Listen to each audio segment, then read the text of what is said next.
अस्सलाम वालेकुम। आज का हमारा लेक्चर है लीनियर अलजेब्रा की एक्सरसाइज 1.2 पर। तो हमें सबसे पहले क्वेश्चन गिवन है, determine whether matrix is in row echelon form, reduced row echelon form, both और नाइदर। हमने देखना है कि जो हमें क्वेश्चन गिवन है वो हमारे पास रेड्यूस एचेलन फॉर्म में है, रो एचेलन फॉर्म में है, या फिर दोनों ही हैं, या इनमें से कोई भी नहीं है। तो सबसे पहले हमें क्वेश्चन गिवन है, एक मैट्रिक्स है, उसमें हमें गिवन है फर्स्ट रो में 1 0 0 0 1 0 0 0 1। तो जो हमारे पास एचेलन फॉर्म होती है उसमें हमारे पास डायगोनल्स के नीचे 0 होते हैं, और जो रेड्यूस एचेलन फॉर्म होती है वो डायगोनल्स के ऊपर और नीचे 0 0 होते हैं। तो अब हमने देखना है कि फर्स्ट रो में कहीं भी 1 हो और उसके नीचे 0 हो, सेकंड रो में 1 हो, चाहे वो थर्ड नंबर पे क्यों ना हो, उसके ऊपर और नीचे 0 होने चाहिए, और थर्ड रो में 1 हो और उसके ऊपर 0 होने चाहिए।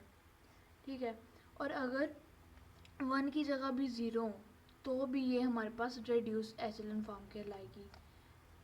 तो अब देखें, अगर हम तो फर्स्ट पे हमारे पास 1 है, उसके नीचे दोनों 0 हैं, सेकंड पे 1 है, ऊपर नीचे 0 है, और थर्ड पे 1 है, ऊपर 0 है। तो यानी ये हमारे पास एचेलन फॉर्म और रेड्यूस एचेलन फॉर्म दोनों है, तो ये हम कह देंगे कि बहुत है। बी पार्ट है, इसमें भी हमें फर्स्ट पे 1 गिवन है, सेकंड रो में सेकंड पे 1 गिवन है, और थर्ड में सारे 0 है, चाहे 0 हो चाहे यहाँ पे हमारे पास 1 होता, तो ये हमारे पास ये भी बहुत है, क्योंकि हमारे पास ये रेड्यूस एचेलन फॉर्म और एचेलन फॉर्म दोनों है। इस तरह सी में अगर हम देखें तो फर्स्ट में हमारे पास सेकंड पे 1 है और उसके नीचे 0 आ रहे हैं, सेकंड रो में थर्ड पे 1 है, उसके ऊपर नीचे 0 आ रहे हैं, और थर्ड रो हमारे पास सारी की सारी 0 है। तो ये भी हमारे पास बहुत होगी, क्योंकि फर्स्ट पे भी 1 है, उसके नीचे 0 है, सेकंड पे भी 1 है और उसके ऊपर नीचे 0 है, और थर्ड सारी ही 0 है। चाहे ये सारी 0 या थर्ड पे या कहीं भी हमारे पास 1 होता और उसके ऊपर 0 होते, फिर भी इसने रेड्यूस एचेलन फॉर्म होना था, और एचेलन फॉर्म भी। तो ये हमारे पास बहुत है। इस तरह हम डी पार्ट पे आते हैं।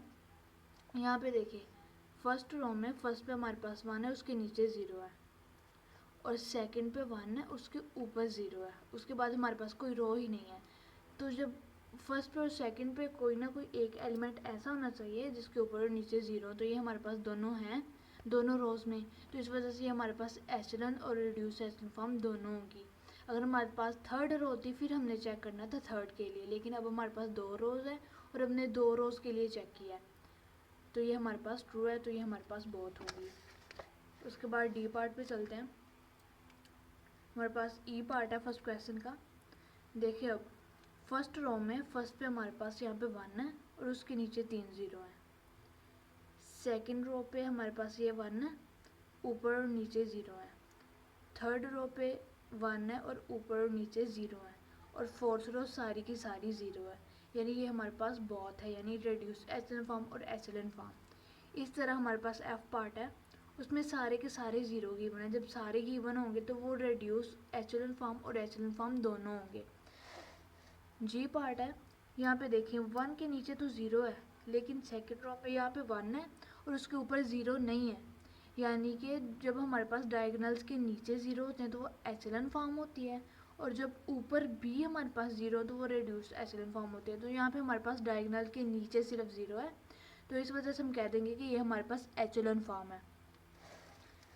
इस तरह क्वेश्चन नंबर 2 भी सेम है, वो भी इस तरह होगा। फर्स्ट रो चेक करेंगे, उसके नीचे दोनों 0 है, सेकंड चेक करेंगे तो यहाँ पे हमारे पास नीचे तो 0 है लेकिन ऊपर 2 आ रहा है, तो ये हमारे पास एचेलन फॉर्म होगी, क्योंकि डायगोनल्स के नीचे 0 है और ऊपर यहाँ पे 2 आ रहा है, इस वजह से ये हमारे पास रेड्यूस एचेलन फॉर्म नहीं होगी।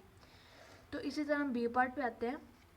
1 के नीचे 2 0 हैं, ठीक है।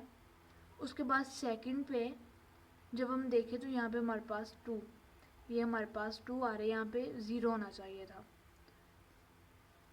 तो इस वजह से ये हमारे पास नाइदर ईच, कोई भी नींद में से आ रहा है, क्योंकि हमारे पास यहाँ पे 0 नहीं है।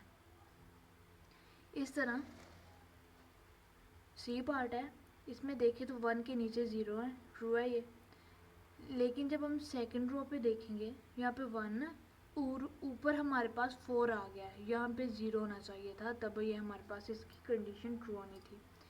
तो अब हमारे पास डायगोनल के नीचे तो 0 है, 1 के नीचे भी 0 है, यहाँ पे 1 के नीचे भी 0 है, और थर्ड रो सारी 0 है।